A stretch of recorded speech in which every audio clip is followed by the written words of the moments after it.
things keep moving at Celtic, even if the transfer front feels painfully quiet as the clock ticks down toward the end of the window.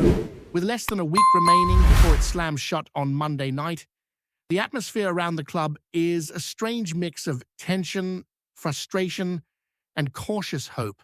Everyone knows the dates by now. Everyone knows the urgency, yet nothing concrete has really shifted. 6 days sounds like a decent amount of time on paper, but in football terms it can disappear in the blink of an eye, especially when decisions feel slow and reactive rather than planned.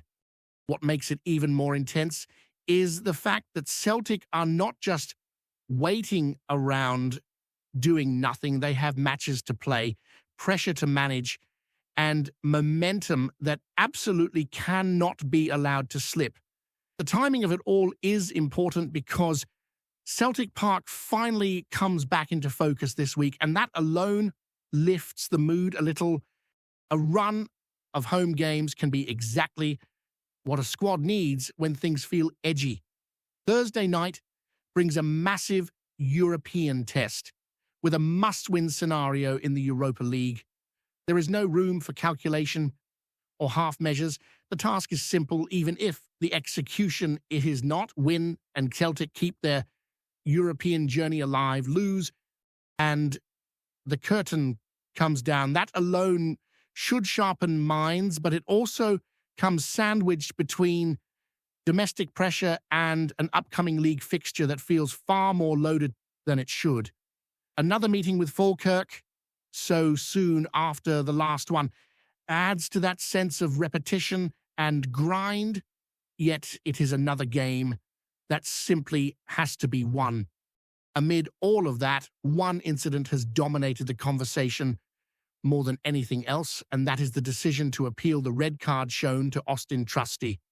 Celtic moved quickly and decisively on this, confirming that they are challenging the dismissal that followed a VAR intervention. The club did not dress it up or over-explain it.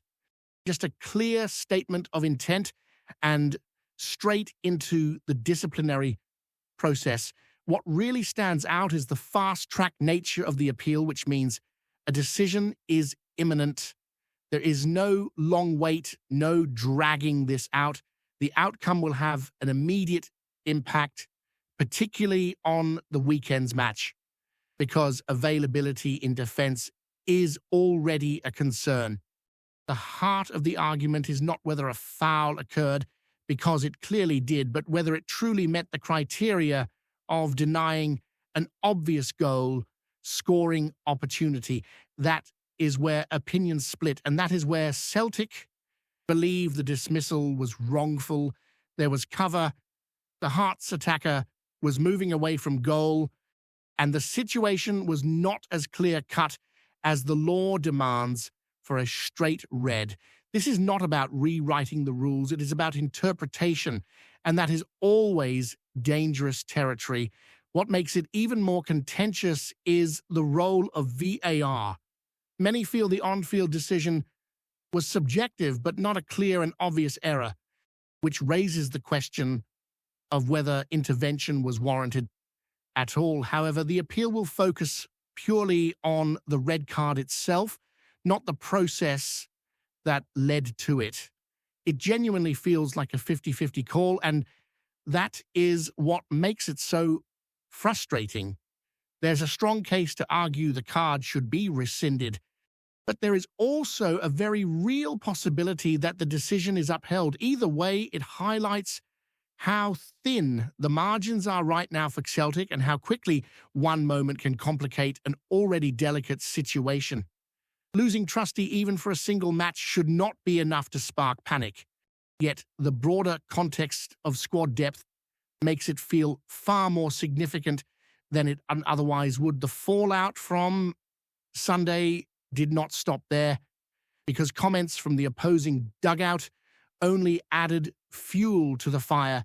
Derek McInnes did not hold back, expressing surprise at Celtic being reduced to 10 men and suggesting his side managed to rattle them. While the latter point is hard to completely dismiss, hearing it stated so openly struck a nerve. There was also a touchline flashpoint involving a member of the Celtic coaching staff, which McInnes later downplayed as an inexperienced coach getting carried away. The irony is that footage appears to show it was far from an unknown figure, adding another layer of awkwardness to an already heated afternoon.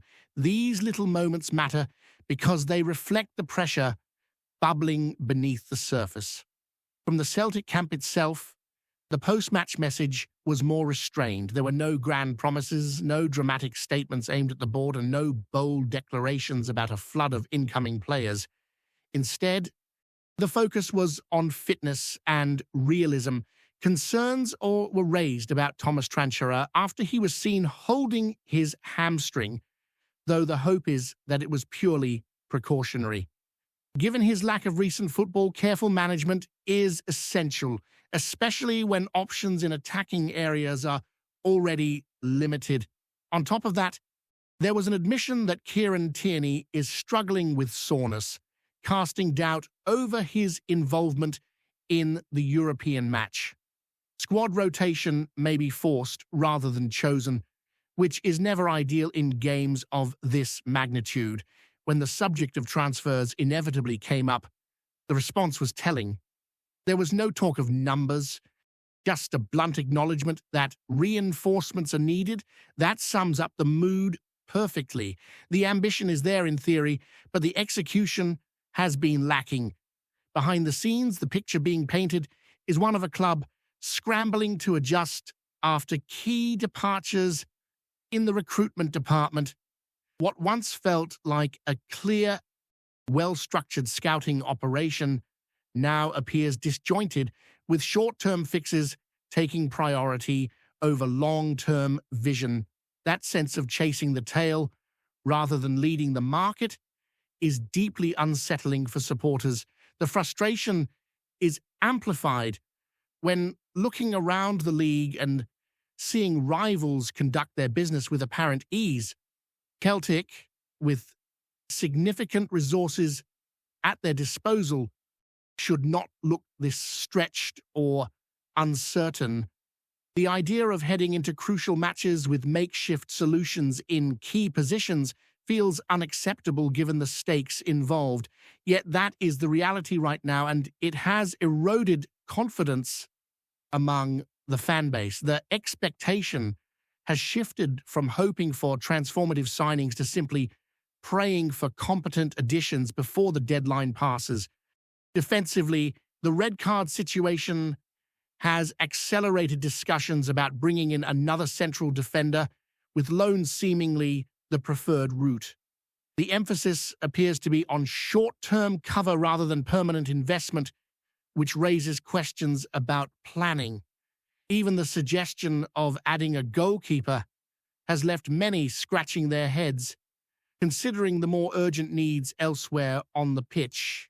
It feels like priorities are blurred, as if the club is trying to patch cracks without addressing the foundation. That sense of misalignment is what worries supporters the most. One area where clarity did emerge was around Callum McGregor. Recent speculation about his future was firmly shut down by the captain himself, who made it clear that he is committed and determined to fight through this difficult spell. His words carried weight, not because they were dramatic, but because they reflected an understanding of responsibility. He knows standards have slipped. He knows performances have dipped, including his own, but there is no hint of resignation. Instead, there is defiance and a belief that better days come from pushing through adversity, not running from it. The focus now shifts back onto the pitch, because whatever is happening in boardrooms and tribunal rooms, results still dictate the mood around Celtic. Thursday night in Europe looms large, not just as a do-or-die fixture, but as a moment to reset emotionally. European football has a strange way of doing that at Celtic Park. The noise is different, the energy sharper, and the players often respond to it in ways that domestic games do not always bring out. There is pressure, of course, but there is also a sense of occasion that can lift a team out of a rut, even if only temporarily. Progressing would not solve every problem, but it would give everyone a reminder of what this club looks like when it is focused and unified. The challenge is that preparation has been far from ideal. Fitness concerns, suspension worries, and uncertainty over personnel mean the manager is juggling more than he would like. Rotation may be forced in certain areas, and that always carries risk in high-stakes matches. Still, this is where mentality matters. Celtic have players who have been here before, who understand what European nights demand, and who know that excuses do not wash when the whistle blows. The expectation is clear, even if the path to meeting it feels complicated. A strong performance would not only keep the campaign alive, it would buy a little breathing space in an otherwise suffocating period. Then there is Sunday and the return of domestic reality. Another meeting with Falkirk, another game where anything other than a win will be viewed as unacceptable. These fixtures have started to feel repetitive, but repetition does not dull the importance. If anything, it sharpens it, because dropped points in familiar surroundings hurt even more. The title race leaves no margin for error, and Celtic know that momentum is fragile. One stumble can quickly become a pattern, and that is exactly what everyone is desperate to avoid. The pressure is relentless, and it is felt in every decision, every substitution, every loose pass. What hangs over all of this is the unresolved state of the squad. The transfer window continues to cast a long shadow, with supporters watching the days count down and wondering what, if anything, will materialize.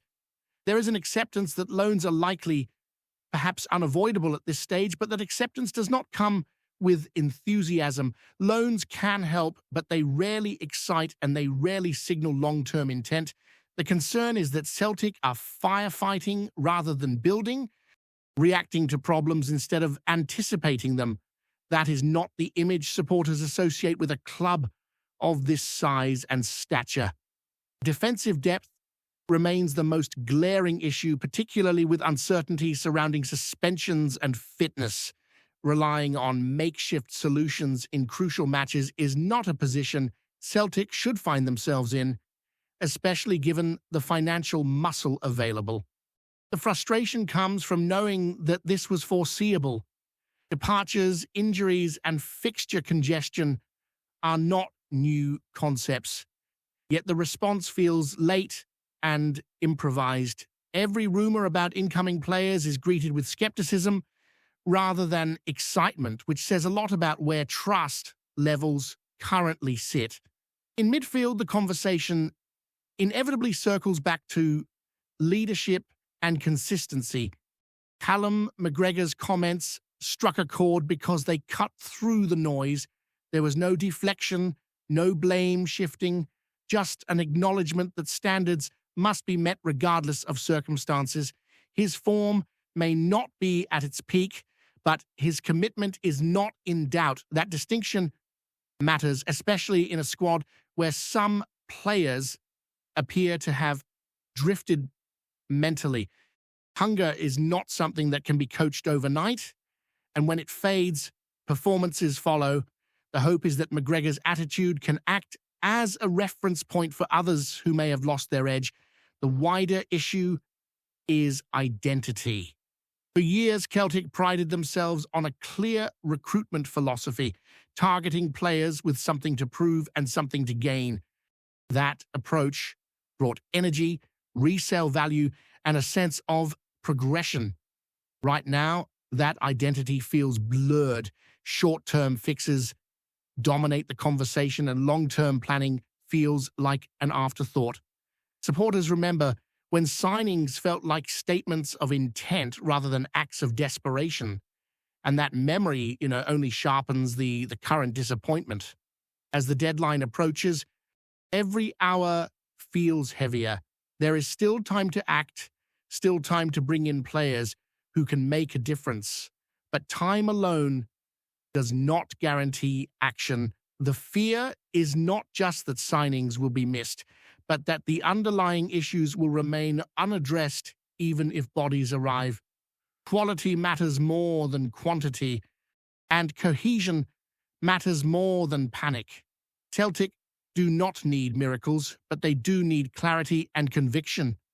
All of this feeds into an atmosphere that is tense but not hopeless. Results can change narratives quickly in football, and Celtic have opportunities right in front of them to do exactly that.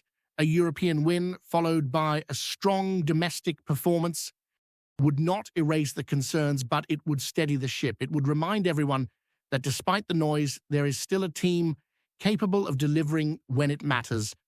For now, the focus remains on getting through this spell, one match at a time, while the clock continues to tick loudly in the background.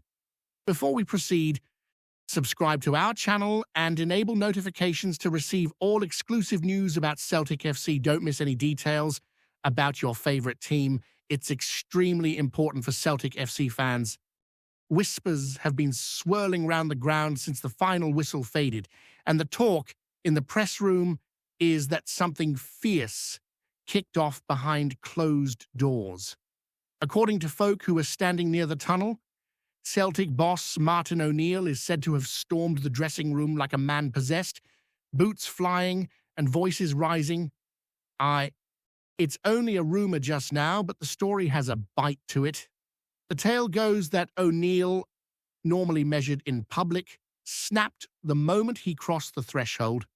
Staff in the corridor claim they heard a thud of kit being punted across the floor, followed by a roar that carried through the concrete walls. Words were shouted, sharp and raw, the kind that make even seasoned pros go quiet. One source reckons the gaffer kicked over a tactics board. Another swears it was benches and water bottles taking the brunt. Nay one will put their name to it, mind, but the same picture keeps being painted. Those close to the squad insist tensions have been bubbling for weeks, small things piling up like rain clouds over Glasgow. Training has been intense, standards hammered home, and patience wearing thin. In that light, the outburst is being framed not as madness but as a line in the sand. O'Neill has always demanded graft and belief, and some reckon this was his way of reminding the players what the jersey means. Club officials are keeping stum, refusing to confirm or deny the scene. Privately, though, there's a sense that the noise in the corridor was real enough, even if the details are being embroidered. With every retelling, in pubs around the city, supporters are split. Some see it as the fire of a born winner. Others worry it hints at deeper cracks. But now, it remains gossip, passed from ear to ear with a dram in hand. Until someone steps forward, all we've got is the echo of raised voices and the image of a furious manager letting rip.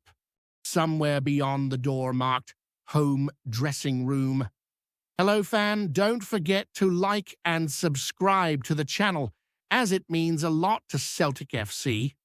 Also, share your opinion about the news in the comments below.